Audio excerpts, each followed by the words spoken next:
dans l'avenir. La première, c'est Elliott. Vous avez entendu ça, hein? Voilà. Donc la première, vous la connaissez tous. Tu la connais, c'est Elliott. Voilà. Il est fan de Ralph Elliott. Voilà. Donc c'est pas une boule de cristal. Pas celui qui voulait devenir pompier, mais l'autre. Exactement. Donc, c'est très connu. Elliott, absolument. Elliott, donc c'est une manière de se projeter dans l'avenir pour émettre des hypothèses, mais pas n'importe quelles hypothèses, des hypothèses qui correspondent à des règles qui ont été dictées et qui doivent être suivies. Et une autre manière de se projeter dans l'avenir, c'est de regarder la saisonnalité. Absolument. La saisonnalité, qu'est-ce que c'est? C'est, pour simplifier, le parcours moyen d'un actif sur les N dernières années.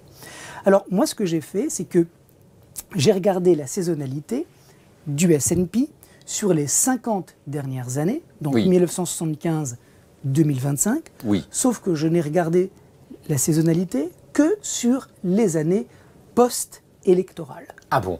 Puisque nous sommes en année post-électorale aux États-Unis, puisque Donald Trump a été élu l'année dernière et que c'est donc la première année de son mandat. Donc il n'y en a que 12 des années post-électorales depuis 50 ans. Donc ce n'est pas une très grande série. Toutefois, il m'a semblé qu'il était intéressant de regarder ce que le S&P a fait ces 12 années sur les 50 dernières et de vous faire une petite dessinade.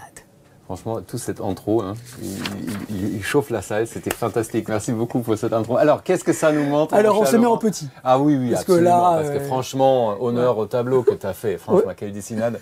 Quelle dessinade. En rouge. Alors, attends. Oui. On est où, Laurent? Explique-nous tout. Alors, en bleu, en haut à gauche, le S&P. Oui, le S&P réel. Oui. Depuis le début de l'année jusqu'à maintenant. Oui. En rouge, un S&P imaginé. Tu le prends à la main en disant, tiens, tu pourrais aller là-bas. Voilà. Hein? Qui correspond à la saisonnalité que vous avez en bas de l'écran. Alors, ce que j'ai fait, là, c'est que j'ai fait un copier-coller de notre partenaire Seasonax. Ça, c'est le Decimate of the Decimate. Voilà, c'est exactement. Donc, pourquoi je... Falco, soyons sérieux une seconde. C'est significant. Pourquoi je vous montre ça? Parce que c'est vraiment intéressant.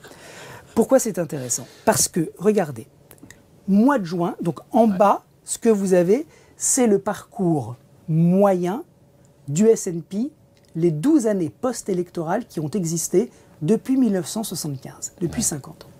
Donc, mois de janvier, un parcours moyen haussier sur le S&P, un parcours sur le S&P modérément haussier. Donc on est sur la saisonnalité un peu plus vigoureux dans la hausse que dans la réalité, mais on a quand même une hausse en janvier dans la réalité et dans la saisonnalité.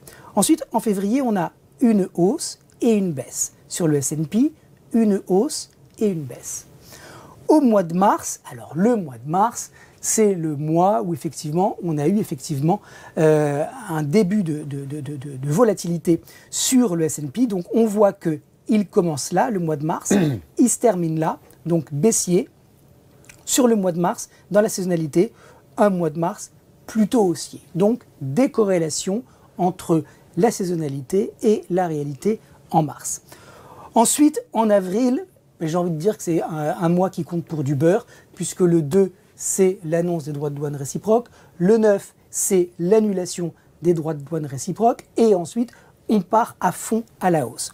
Donc, on a sur avril, malgré tout, une saisonnalité qui est positive ici, et on est quand même positif également sur le S&P.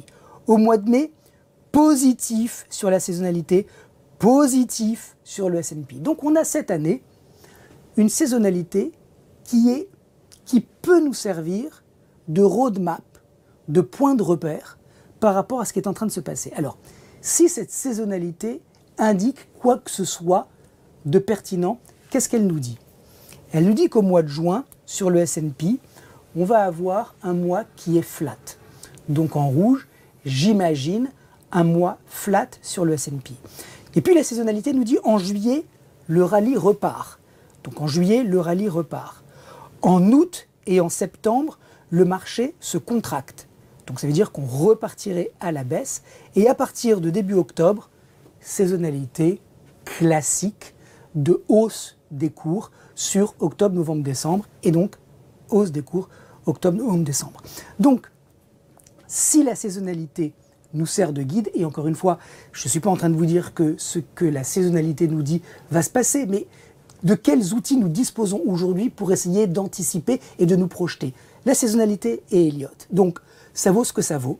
Mais ce que je trouve intéressant, c'est que si effectivement cette saisonnalité nous sert de, si l'histoire nous sert de guide, ça veut dire qu'on devrait avoir, après avril et mai, qui ont été très positifs, et dans la théorie, et dans la réalité, un mois de juin qui commence, qui devrait être flat, un mois de juillet qui devrait être haussier, et après un mois d'août. Août, septembre, et jusqu'à août et septembre, ça baisse, et puis après, ça repart effectivement à la hausse. Alors ce qui est intéressant, c'est que de manière totalement inattendue et fortuite, cette saisonnalité qui montre qu'on repart à la hausse en septembre, ça correspond à quoi?